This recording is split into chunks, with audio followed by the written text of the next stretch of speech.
The best time to sell XRP. How to make smart choices. Disclaimer, this video is not for financial advice, it's for educational purposes only. Now listen, when you own XRP, it's exciting to think about when you might want to sell it, you know? The key is to know when the best time to sell so that you can make lots of money. Okay, so let's explore a few things that can help you decide when it might be the right time. All right? I wouldn't do it now, but anyway. One of the good times to sell XRP is when the price goes up a lot in the short amount of time. This could mean that many people are buying XRP and that the demand is high. When the price is high, you might want to think about selling, to make a good profit.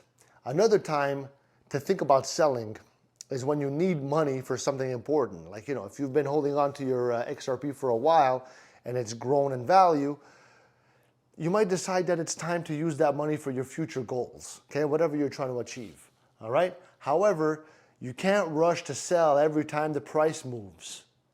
Sometimes it's better to wait and see if the price keeps going up, okay? Always remember that the best time to sell is when you feel confident that you've made a smart decision for your future. You gotta keep learning, you gotta stay patient, and your money could grow over time. Leave me a like, leave me a comment, because as you know, we get what we give.